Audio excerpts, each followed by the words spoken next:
Our theme this month is How Miraculous Life Is. And today's topic is Images of the Season Revisited. And I bring you good news of great joy. Last year I talked about the images of the season in November because we were going to be closed in December as Christmas approached. So this year, of course, we're much closer to the Christmas holidays because we're going to be open all month for Sunday services, and we are now planning for our holiday candle lighting service, and that's going to be on the evening of December 23rd, not next Sunday, but the following Sunday, with a sumptuous potluck following. So we'll have our candle lighting service followed by a potluck. There's even some talk of Christmas music being sung and played and what have you, maybe even accompanied by some ukuleles. Yeah, Christmas in Hawaii, where else?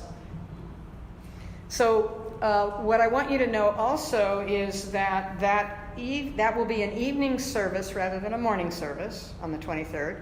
So we will not have a morning service here. Our evening service will be over in the large community room for the candle lighting service and then the potluck. So keep that in mind. Starting at 5:30. So last year, I talked about the images of the season, and I had some handouts. So for those of you who may not have been here last year, or you're not really sure what you did with that handout between November of 2017 and today, we have them for you again. So I want to read through these, and you can follow along if you choose, or just close your eyes and listen to my voice and get it that way, whatever works for you. But starting with, you can clear the way to make all things new in your life. You can clear the way to create an entirely new experience, the experience of your choice. You can create new traditions, the kind of holidays that you really want. You know you can create what you want to in life. You're ready, willing, able to release and let go of the past. You can release all of the old fears and the old ideas of how things were supposed to be. You can let go of other people's expectations about you. You can communicate with ease and grace. You can create with those you love, you can communicate with those you love to create an entirely new experience. You can allow love to create the experience of your choice. You can let love go before you to clear the way. You can connect with the Christ consciousness, rejoice in it, and allow love to be the guiding force in your life. You can allow yourself to create and have peace, harmony, joy, happiness, and love this entire holiday season. You can take these feelings forward into your life in all of your days, not just during the season's holidays. You are surrounded by and immersed in infinite good. So open your heart and accept it into your life right here, right now. I want to go back to one of these for just a moment. You can communicate with those you love to create an entirely new experience. Within the last couple of weeks, I had the joy of working with a new counseling client on that very thing. And this is someone who is new to the concept of science of mind. But you know, when the student is ready, the teacher appears one way or another. And literally within hours, this concept of communicating with the one you love to create an entirely new experience began to unfold in that individual's life and continues. So even though sometimes we think, oh, I have a whole lifetime of stuff to unpack or to sort through or to get over, in truth, I stop focusing on all of that and I start focusing on those I love and the new experience that I am looking to experience. And the tumblers just fall into place. It's lovely to know that, and it's lovely to see that unfolding in yourself and in others as well. So I went ahead and read these even though you have them in your hand, because those who may be listening to the YouTube recording would not necessarily have access to that. So now it's on the tube in case you lose the sheet in front of you. So if you were one who was here last year when those were handed out and you had an opportunity to work on those during the past year, this is a great review for you to see how those have served you this year. And for those of you for which this is new to you, no time like the present to consider incorporating some or all of these into your holiday season. Now, I suggest that you take them one at a time and feel a sense of success with them as you move on to the next one. That's more than one bite. You probably noticed it's a whole page full. So look at the ones that are the most important to you and put those at the top of your list and work on those one at a time. You have the whole year for this. You don't just have to do this between now and the 25th of December. But I think you'll find as you begin to prioritize those, that as you address the first one or two or three that are the most important to you, often 15, 16, and 17 go away because they've been incorporated already into the most important ones that you addressed.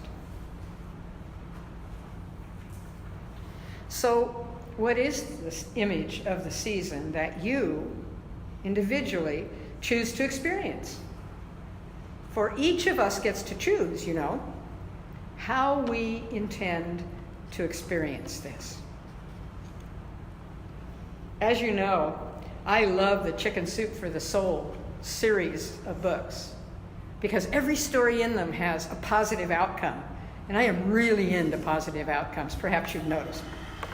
I love and support Jack Canfield and Mark Victor Hansen because they have cultivated real live stories from real live people about very real live experiences. So here's one of their stories, and this comes from their book, it's no surprise, Chicken Soup for the Soul, It's Christmas. So here's how one person chose to experience this time of the year. It'll be interesting if you've read this particular story, because somebody in the room has the book. The name of the person whose story I'm relating to you is Heather Thompson. And Heather lives in Halifax, Nova Scotia, Canada, where she works in a school. She'd always dreamed of pulling off the surprise prank of a lifetime. The kind that you see on TV, or you laugh about with friends, or perhaps write about in a book. And though she had yet to do anything so unusual, she occasionally thought about it and what that might be. Well, her sister had moved from Canada to Australia some years before to study speech pathology.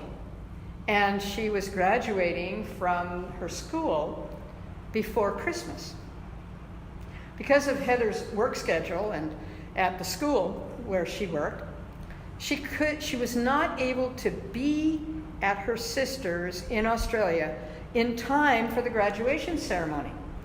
And she was understandably disappointed that she would miss this very special occasion in her sister's life. When she mentioned that to her supervisor, that she would have to miss the ceremony by 48 hours, such a narrow window, by 48 hours, her supervisor said immediately, well, if you want to go, it's okay with me. Go ahead. Just be sure that you get permission from the administration.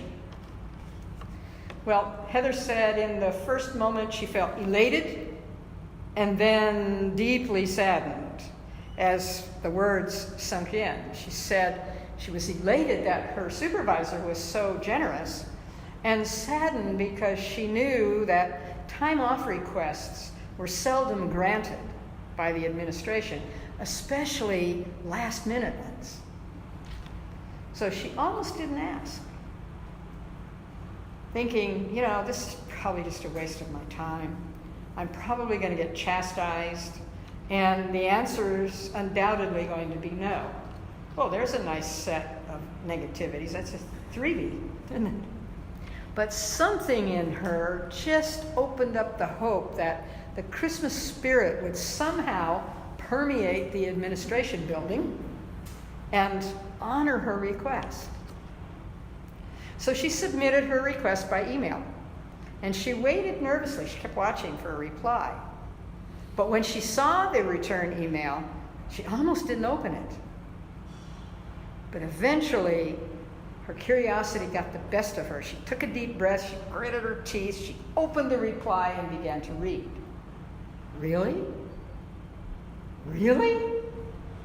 Approved. So, at first she thought there must be a mistake. Then she was flabbergasted until the aha set in. Of course, the Christmas spirit was lurking in the heart of that associate dean when she read that request. So immediately, Heather called the airline, and miraculously, even during the heavy, busy Christmas season, she was able to rebook her flights for flights that would get her there the day before her sister's graduation. Christmas spirit was definitely with her still. She was so excited. She was just bursting to call her sister. And then her thoughts went to how she could really pull off the surprise. Maybe she should just show up, knock on the door, and say, "Guess who?" Her sister also loved pranks and practical jokes, and she would love that. But then Heather's imagination began to shift into high gear.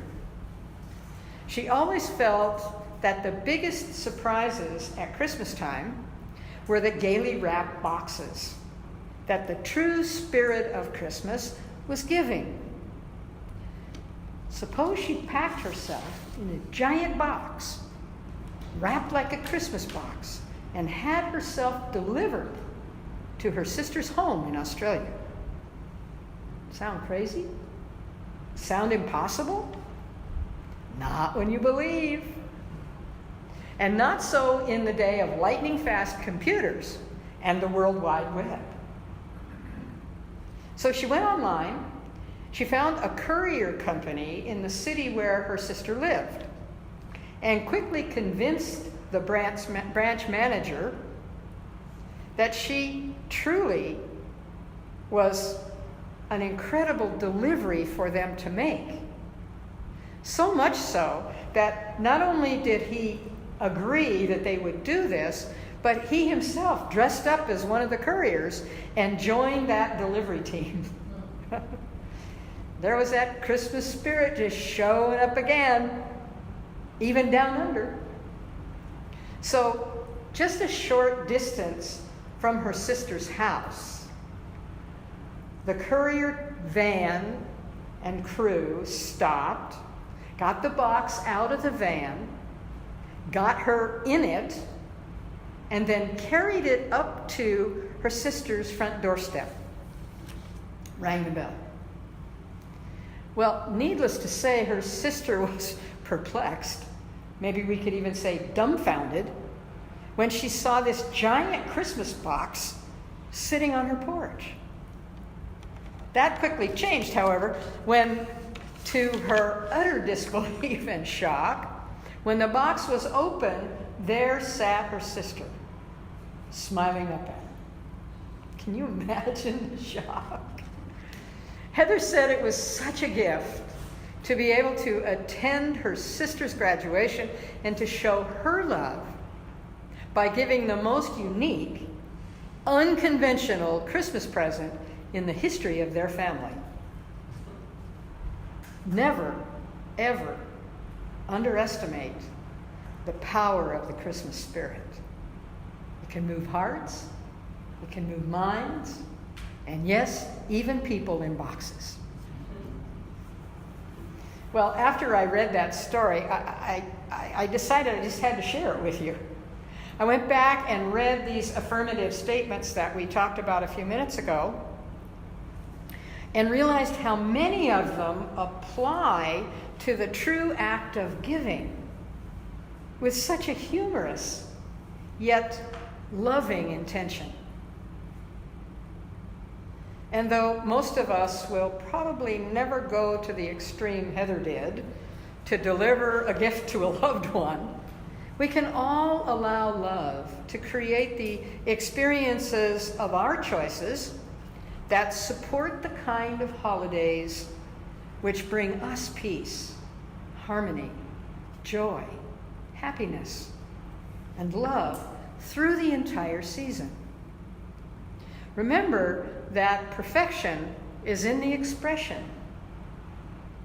And if we choose, we can revisit our visions, our images of the season every year. Sounds to me like good news of great joy.